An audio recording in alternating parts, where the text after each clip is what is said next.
I'm here on behalf of New Beginnings. We are a divorce resource group for women looking for some guidance as it pertains to their divorce or their potential divorce.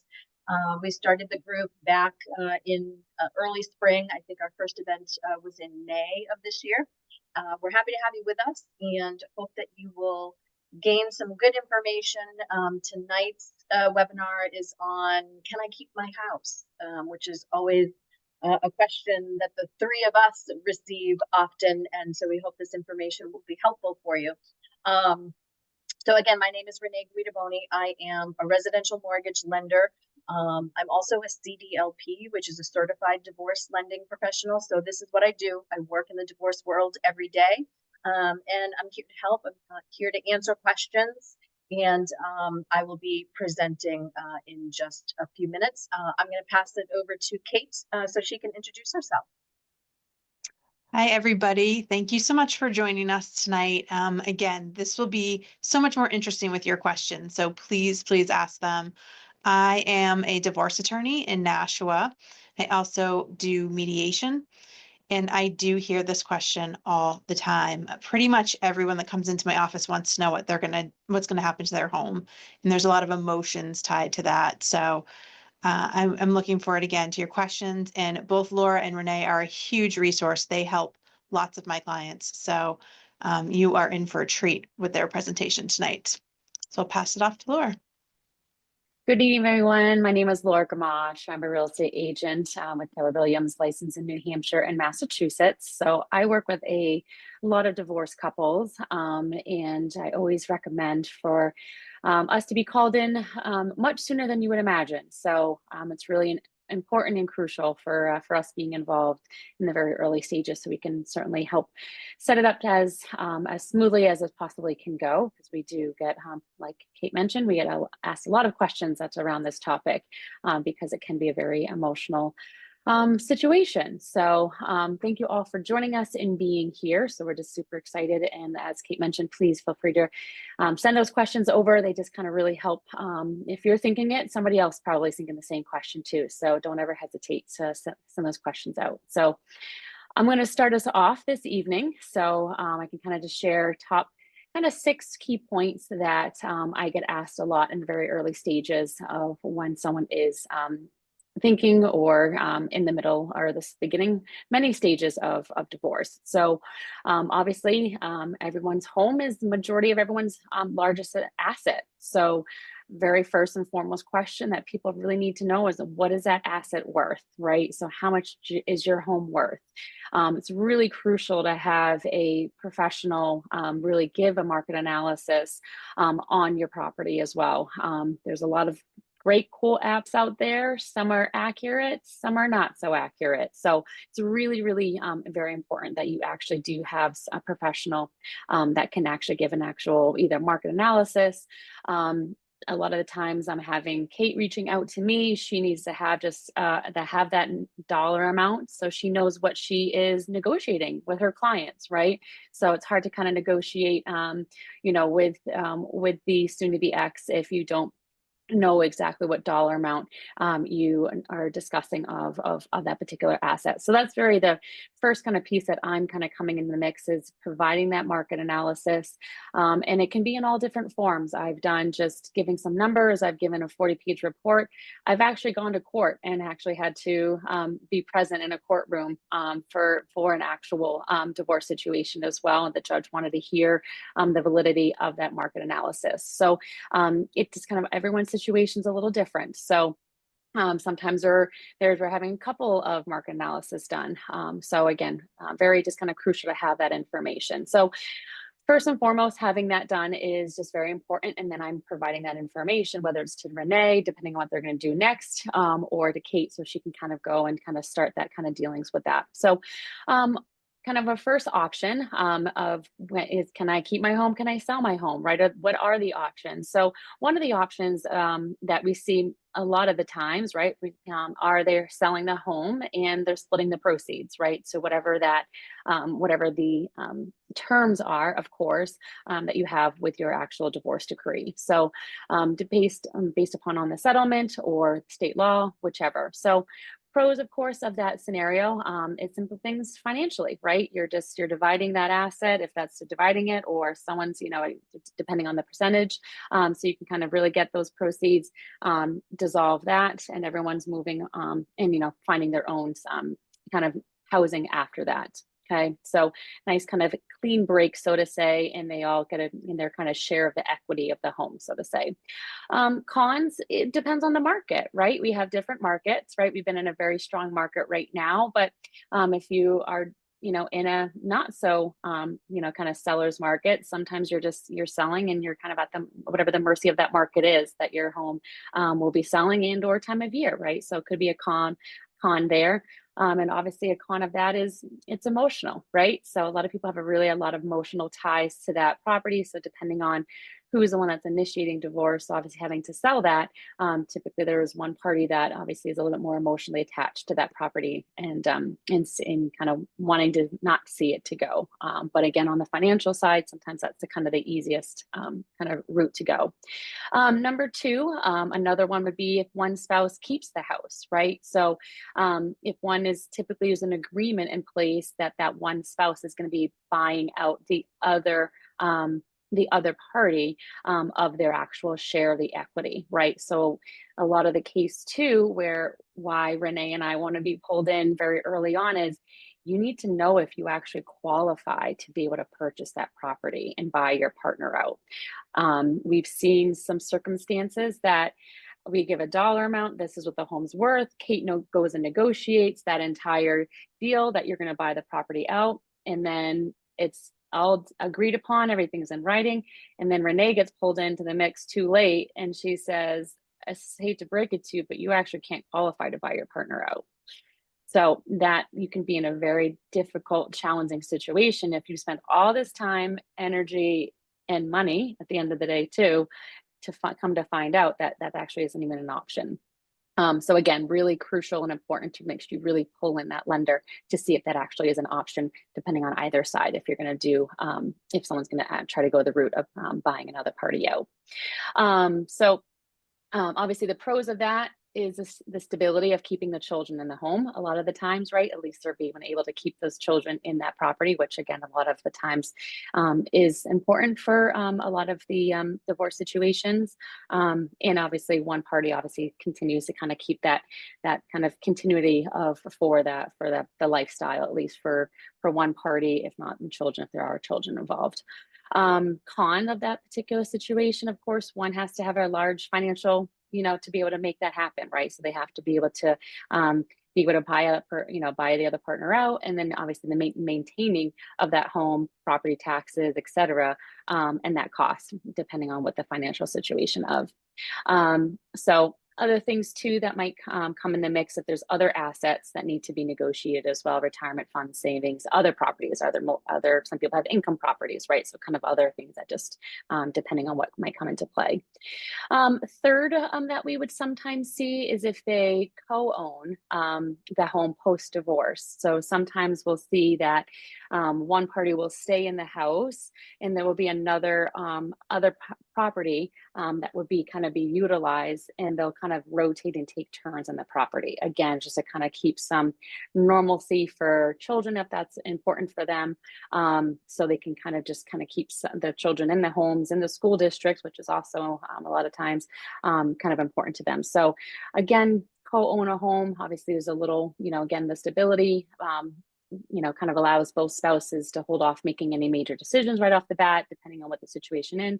Obviously the con to that is it can get a little tense and a little complicated, right? If you're kind of trying to keep that co-owner at the same time of actually, going through that divorce, and also can be a little challenging if one partner is starting to kind of make a new life for themselves, right? And you still have this you're still kind of being held on, so to say, with this particular property.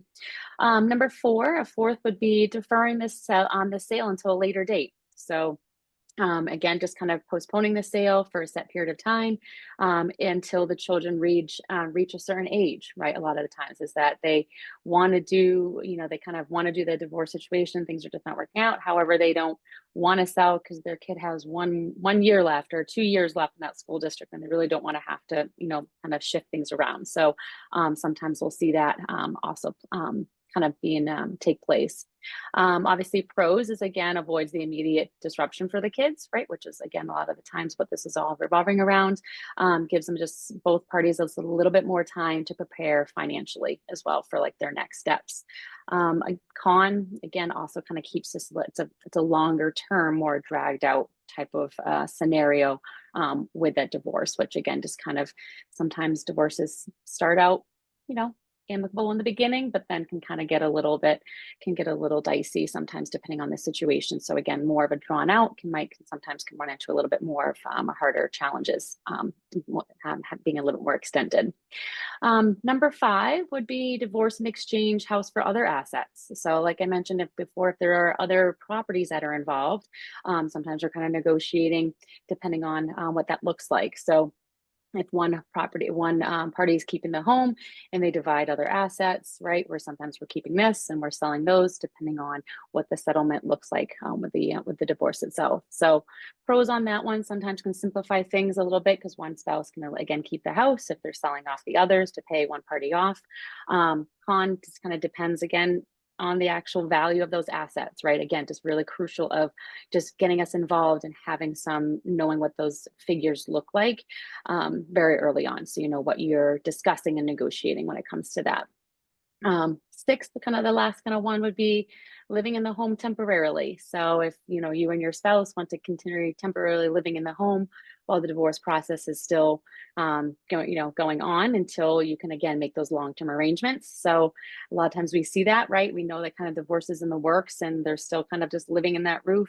Someone's in separate rooms, someone's in separate area, but again, they're just trying to make things work, so to say, until they can actually just really know what their next steps are going to be doing and what that looks like. And again, in a market where it can be competitive, sometimes I need to be helping them looking for something, right, a lot sooner, right? If we're in a seller's market and we feel comfortable that the home will sell pretty quickly, but where are you going to go, right? So a lot of the times we need to, I'm really helping them, those parties finding something, whether it's a rental that they're planning on doing, they're planning on purchasing, again, all kind of depends, but a lot of times we need to kind of get those kind of wheels in motion as well, just as important as obviously the sale of the property itself. So kind of other things, just kind of key terms to kind of keep in mind and what they are. Equity obviously is just, what the monetary value of what you're getting, kind of being able to pull from the property, of what your kind of portion would be, so to say, from the divorce. Kind of the legal ownership, making sure the title and whatnot, is accordingly, who's on the deed, who's on the mortgage. Not all parties, again, if obviously being married, we're in the kind of a homestead state. So, but some people are just more, are just one's on the mortgage and not both are on the mortgage. So again, someone's responsibility for that. So again, very important, just what we would kind of have Renee taking a look at and see what that looks like when it comes time. Child custody, of course, a lot of this comes down to, kind of just what that looks like for the financials, that Kate can speak more of. And like I mentioned, just that mortgage responsibility of whose kind of name is kind of tied to that mortgage, whether it's both or just one party. So a lot of moving components when it comes around the sale of the property, but there are options, right? So there are a lot of other options out there, really, and it just kind of what's best for whichever party is kind of just for the next steps moving forward. But like I mentioned, just pulling us in, the sooner the sooner the better, just so we can kind of have that information and be able to kind of have those right conversations. So any questions that anybody has, feel free to kind of fire over in the Q&A. And with that, I'll kind of pass it over to, I think, Renee, you're going next. I am. Thanks, Laura. Yeah, so lots of great information. There's a lot to it, right? We think that we're, in the process and I want a divorce, and we all kind of know you probably need an attorney, right? And that might be your first call. I want to tell you the team approach makes the process that much easier for you. So you call your attorney But as both Kate and Laura said, you know, the house is likely one of your bigger assets that you have. And part of the divorce process is dividing those assets. So we need to know what the value of that asset is. And somebody like Laura is a great option for that CMA. So from the lender's side, we sort of need to know what the value of the property is as well, because if you're the spouse that potentially wants to keep the home, we need to know somewhat of a value as well. So having some numbers from Laura or even an appraisal done. You'll get similar information. An appraiser kind of looks back. They'll look at previous sales, you know, of homes similar to yours, where Laura will do the same thing, but she's also going to look forward potentially for selling the home, right? So what else is on the market currently, and you know, what is the market dictating these days?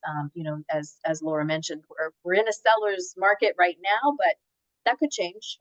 It happens, it changes quickly. All of a sudden you're in it and you say, oh shoot, it's not a seller's market anymore. So whether it's a CMA or an appraisal, having that value up front. So once you've done that, the next person on your team that you'll want to call is your lender. So even though you may not know yet a lot of the details, maybe we don't have the value yet. Maybe we don't know if I'm going to keep the house or my spouse is going to keep the house. Maybe we don't know if there's going to be any support, whether it's child support or alimony yet. We don't know if there's going to be a buyout yet. That's okay. The sooner you talk to a lender, we're going to have you fill out an application because we want to see what your situation looks like today. So one of the things we're going to look at is your credit. So qualifying for a mortgage, credit is super important. So we want to make sure that all of the debts that show up on your credit report alone, we want to make sure it's accurate. We want to make sure that the debts listed there are yours. Because a lot of times we may forget, right? We may forget what things, you know, I don't remember. Is my car in my name? Am I an authorized user on that credit card, or is that my card? Things get muddled over time, right? And we don't remember what is in our name. So that will help in the process to know what all of the debts are and to know what your credit score is. Because when you talk to a lender, we want to make sure. So if you're the spouse looking to keep the home, or maybe you're the spouse leaving and you want to potentially purchase your own home, we want to see where you are today. So credit's the first thing. And to remember, you know, as you're going through this process, you've got a lot on your plate, right? You've got so many things happening, but you want to make sure that those debts are being paid as they normally would, right? We don't want to forget about a bill. We want to make sure that everything's getting paid, especially the items that are in your name.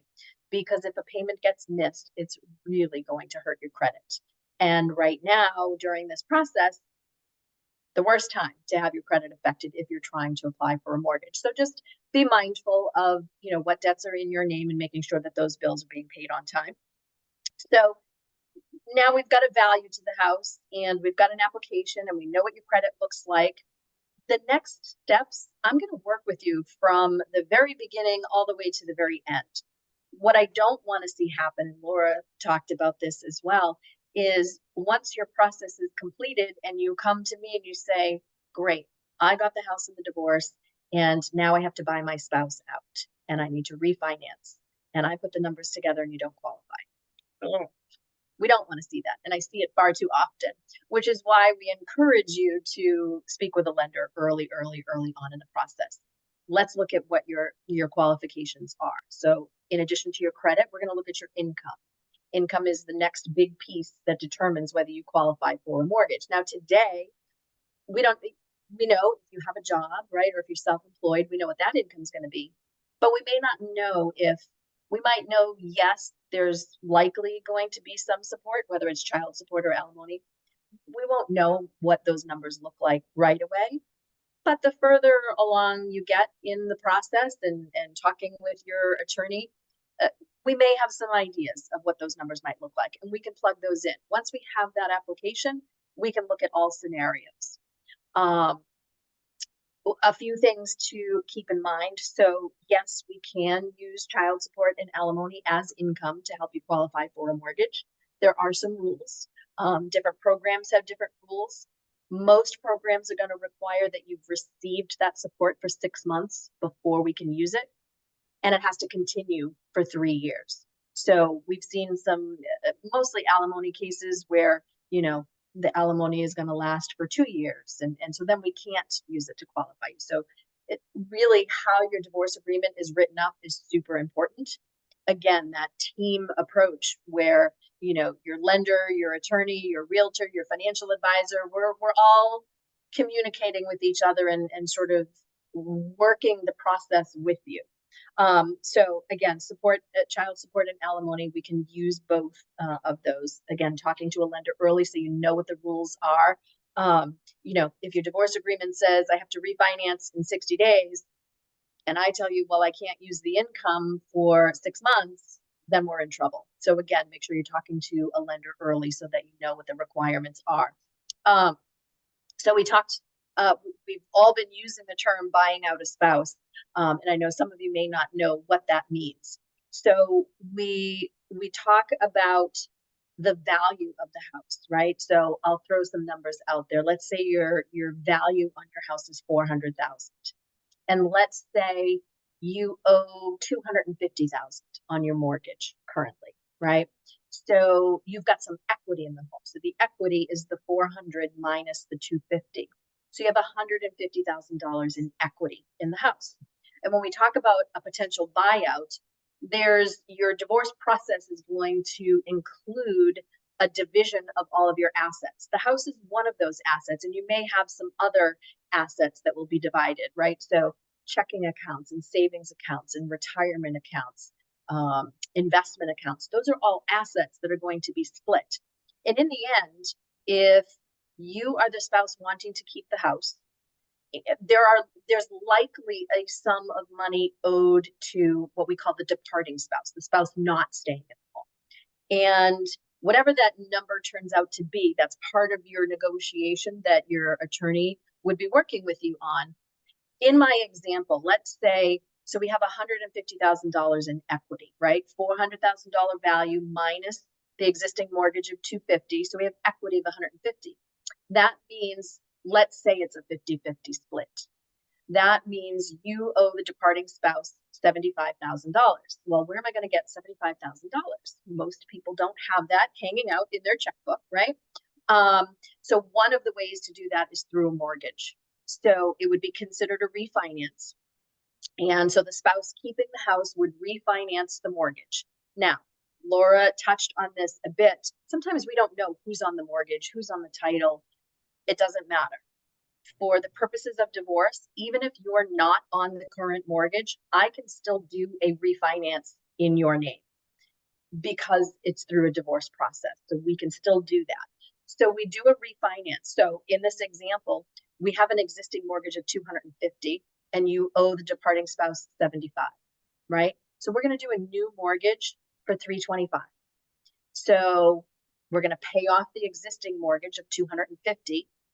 And we're going to take that extra $75,000 as cash for the departing spouse. So that new mortgage of $325,000 in your name only, or if you have somebody else that wants to co-sign with you, but the idea is to remove the departing spouse from that mortgage. You have to qualify for that $325,000. That's your new mortgage. That's why you need to talk to the lender. So as you're going through this process, if the numbers start coming together, and we say, okay, we're going to owe the departing spouse $75,000, we need to make sure you qualify for that, right? So in the beginning, when we put numbers together, I can tell you based on your application, well, we can go up to X. We know that we can get whatever that number is, X thousands of dollars from the mortgage that you qualify for.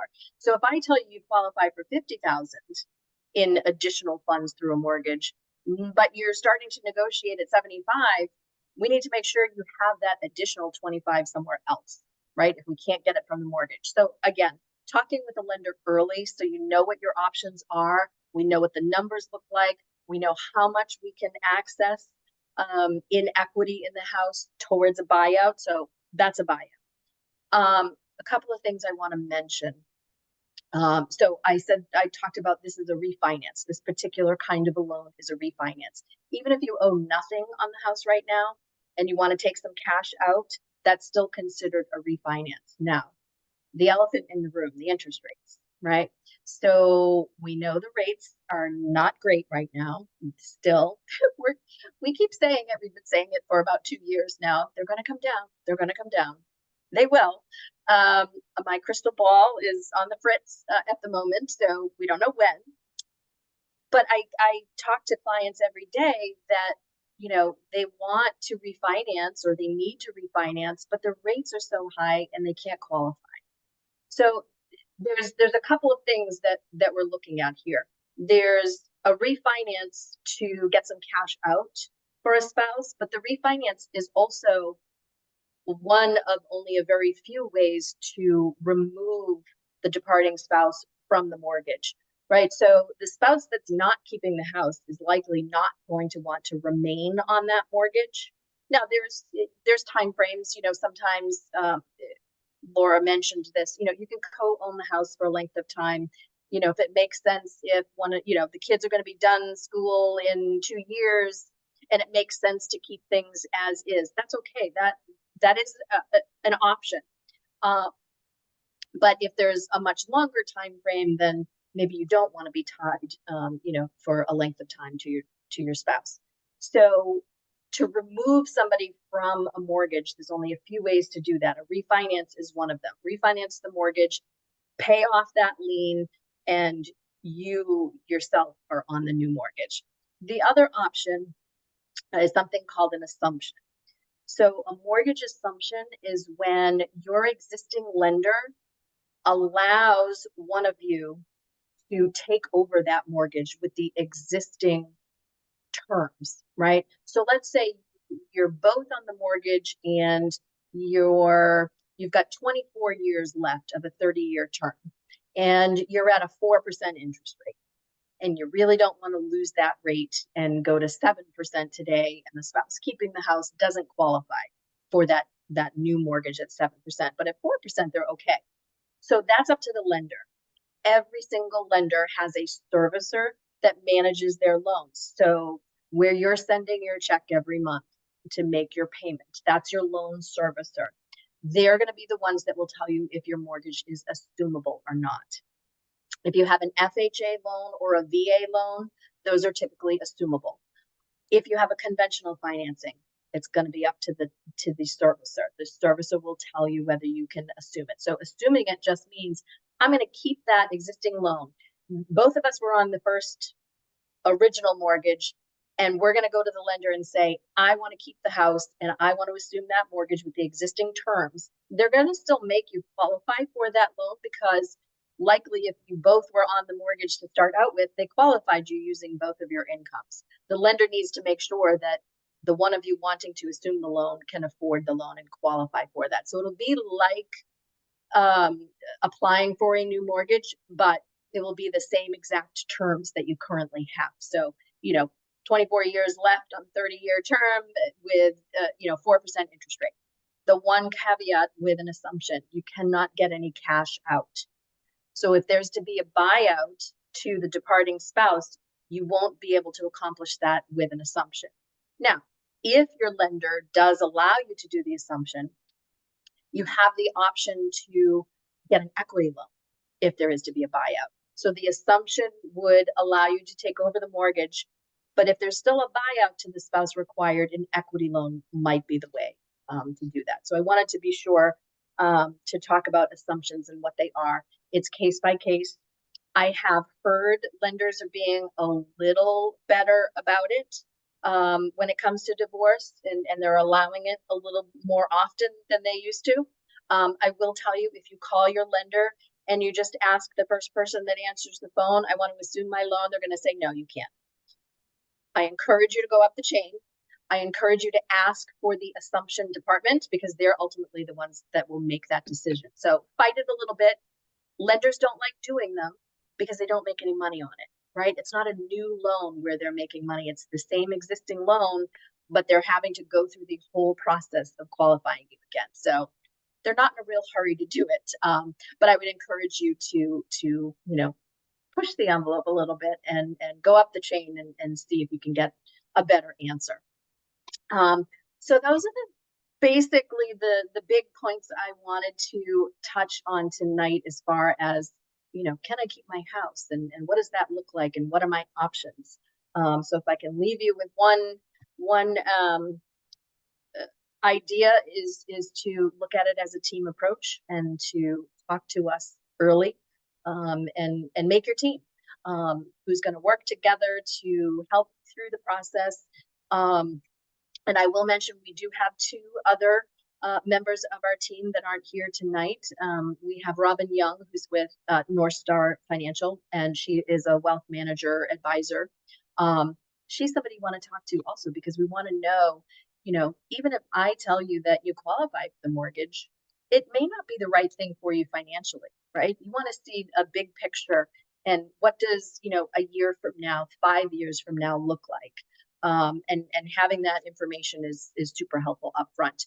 And the other person on our team, Barb Shigog, is a financial advisor, and she does specialize in divorce as well. Again, another resource to help you through this process and answer any questions. So with that, I'm going to send it over to Kate, and she's going to talk a little bit about the legal side of things. So tons of really great information from Laura and Renee. And this is what I tell my clients to do, is go see them. Let's get our homework together. Let's get the information we need to make good decisions. So when someone comes and meets with me and they say, I want to keep the house, I always kind of ask them why. Like, what is it about? Why do you want to keep the house? And if they're like, well, I want to keep the kids in the same school district, there's other ways to do that than keeping the house. So we could talk about that. If it's you're afraid to leave because you've heard, there's a abandonment. If you leave the house before you have an agreement, that's not really a thing either. So I just try to dig down a little bit to find out what are your concerns about why you want the house. And if it is just that, you've been the parent that's cared for the kids and this is their home and you don't want to upset, anything if you can help it, then okay, let's talk about it. Let's talk about what that would look like. And so knowing your full list of assets, knowing your income, all of that's so important, like you've heard tonight. We had a really great question that asked, why do I have to buy out the other person? Could I use other assets I have to kind of pay it off, pay off what you'd owe?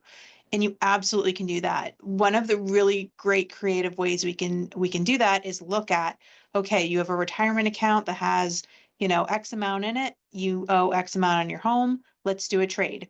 And what Robin and Barb would probably tell you guys tonight is it's not dollar for dollar. Your retirement account, you're going to have to pay maybe a penalty if you liquidate it. You're going to have to pay taxes. It's not cash like a house is considered kind of cash, like cash in your bank account. So again, doesn't mean that you can't do that. You just have to get a little bit creative. And sometimes we've come up with a plan to, we'll give you more in retirement. We'll take an account, we'll get the advice from Robin as to what would be a good offset. So if it's going to cost 30,000 or 30% in penalties and taxes, then we would add on a little bit more for that if somebody wanted to take out actual cash from the retirement. There's also really creative ways with 401ks. A lot of times you're able to take a distribution at the time of transfer and just pay the taxes, no penalty. So having the advice of the financial advisors, Renee, Laura, is really, really important when we're, going through the different options. So that's a really good question. Again, you do not have to necessarily take out a new mortgage. The big problem is if it's a mortgage with both of your names on it, the other person is going to want their name off of that at some point. And we've been seeing with help from Renee that sometimes the mortgage lenders, if you write up the agreement correctly, they will not punish the other person who is leaving their name on the mortgage. If they want to go out and get a new mortgage, as long as our agreement is written up correctly, that shouldn't punish them for, having their credit kind of tied up with your home. And that's been a huge, huge struggle over the years because some people might not qualify to refinance. Some people might, they might qualify, but the rates again are so much different than what they've got. They've got a really good interest rate. And so they really don't want to touch that mortgage. So having creative solutions and options, having that homework done is, I cannot stress enough how important it is. And when we come to the table to make an agreement, we are going to have some really good options once we've done the kind of the homework. Other things I wanted to mention. So again, sometimes people talk about school district as something that's, again, a big reason to stay in the home. As long as one of you lives in that school district, it doesn't matter who it is. It doesn't matter if the other parent even sees the kids, ever. As long as one parent is residing in the school district, your kids can stay in that school district. So that's something that I hear a lot, that people think, well, I'm the primary parent. I have the kids the majority of time. They're going to have to go to school where I live. Not necessarily true. One thing I think too, to think about whether you want to really take on the responsibility of the house on your own. I mean, maybe that's you were somebody who did all the yard work, but your partner cleaned the house and, did the cooking. You're going to do it all on your own now. So budgeting, if you aren't someone who cares about, shoveling, I know that's like my least favorite thing. Then let's budget in for how much would that cost to have someone come do these things for you. So really thinking about, is this house a good fit for you moving forward? Is it a lot of work that you just don't want to do? Because I'll tell you, kids really are resilient. And I've seen kids pretty much any age. If you tell them, listen, we're moving, that's sad, but we're setting up a new place and you get to redecorate your whole room and let's go buy, furnishings and let's go pick out the big TV together. Kids get excited about stuff like that. So I wouldn't be so concerned that, it's going to be devastating for the kids. It will be sad for them 100%, but your attitude about where you're moving next would be really what's important, especially if one person, again, is staying in the home, maybe you're the one leaving. Having the other partner kind of back you up on it too and say, oh, it's so cool. I can't believe you're getting to decorate your room like that.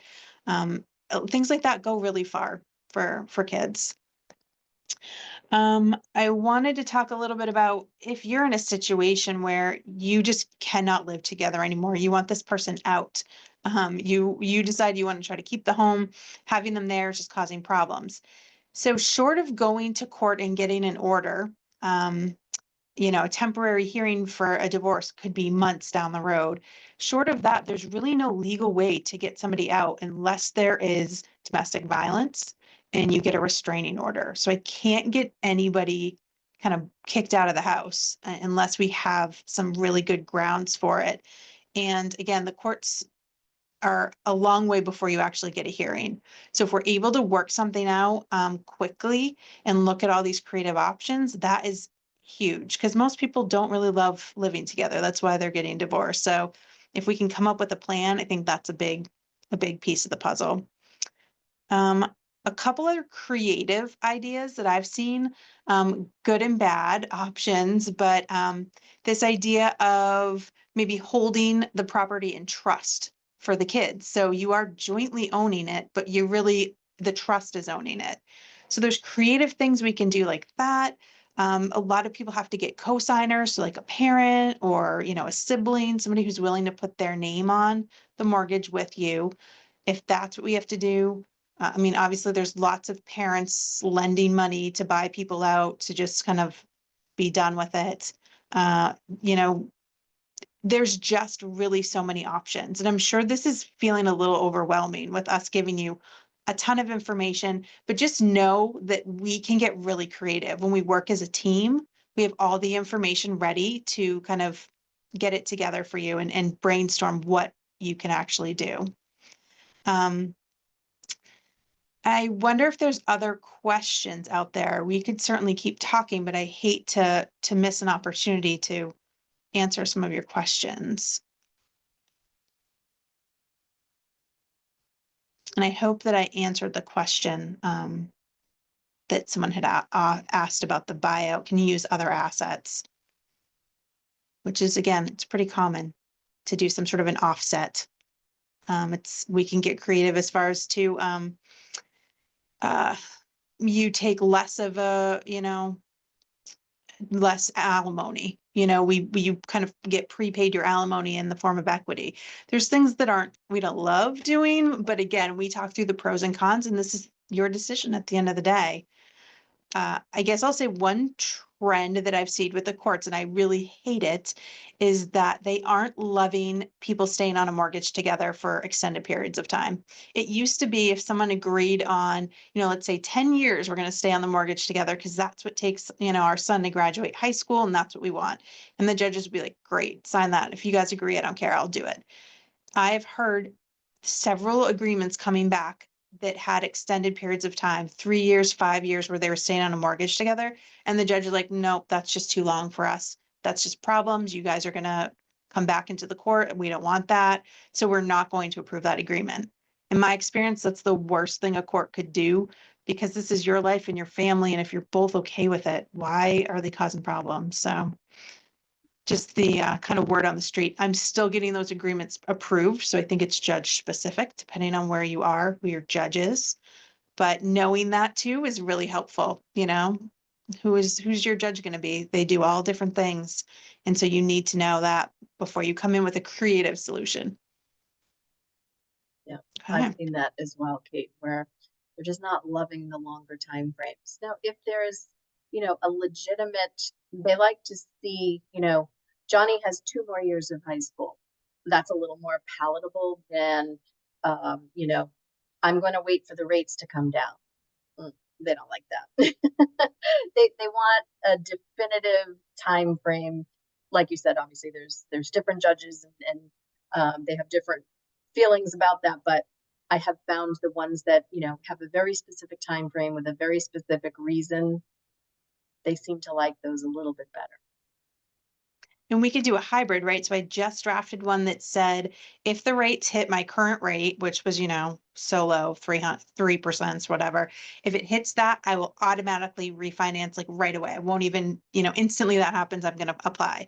But worst case scenario, April 2026, I will refinance if that doesn't happen. So you can come up with a couple different options, which again, hopefully the judges are like, all right, well, there's enough, options there. Something's going to happen to get your name off. Right.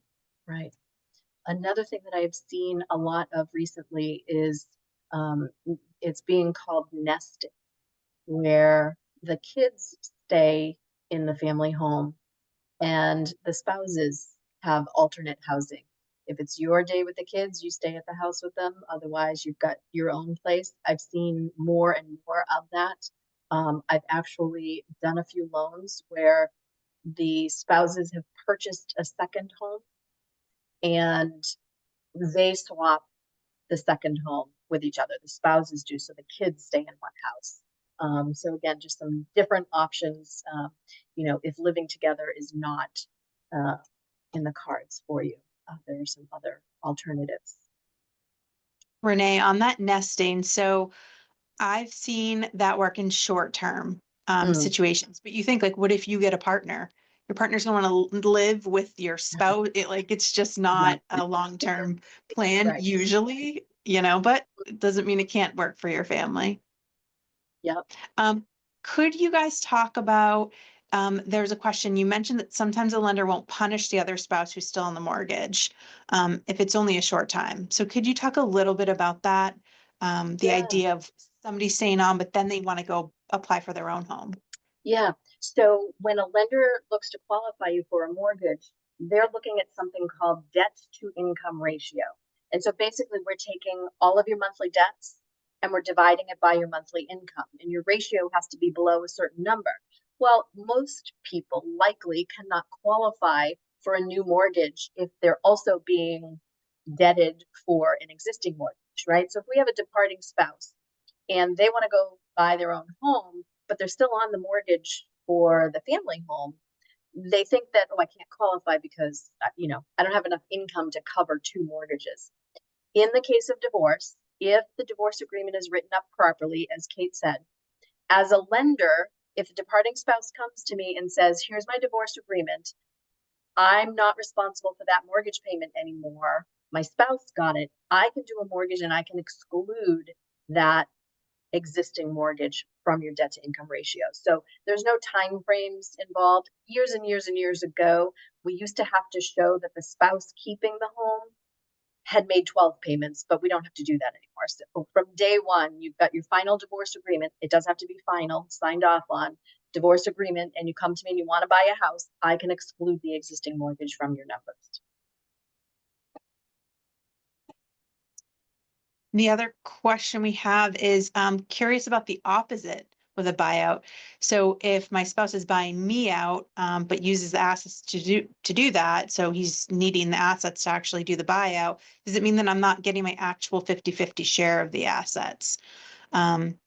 So again, I think it's really looking at all your assets. You're entitled to at least 50% of your assets, depending on your situation. New Hampshire is an equitable state, which means that it's presumed 50-50 is equitable, but there's a million factors that can say why you should be getting more, or maybe your spouse should be getting more, but there's factors in that. So don't just settle necessarily for 50-50 without knowing your rights there. But yes, let's say it's a 50-50 split. If he says, well, I'm going to take all these assets to, pay off the mortgage, and, then your name is not like, it definitely has to be a 50-50 split of everything. So if he's saying take more of the retirement assets, so I don't have to pay you as much equity, that's when you start thinking, well, what is my retirement asset actually worth? Do you need the cash right now to buy your own place? If that's the case, again, there's penalties and taxes associated with taking out from that retirement. So let's calculate what that is, and let's add that so you get more retirement to offset it. But yeah, no, he just can't take all the assets and say, oh, I've used those to kind of buy you out. We're done. You really have to think about it in kind of buckets. First, split everything down the middle, and then back into, okay, well, he owes me $75,000 for the house. Where's that coming from? Pull it from his side until, it works. You could come up with a plan where he pays you over time, right? He pays you cash over time. There's lots of different options, but yes, you should not be pulling from your assets for him to be able to buy you out. Right. The buyout comes from his share after it's been split. Yeah. Good question. Yeah. Yeah, we didn't really talk about the other side of that. Right. Mhm. Right. Okay. Any other questions?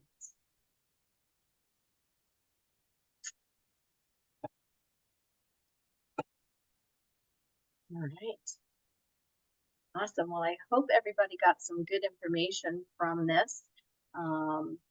We will have another event coming up on November 19th.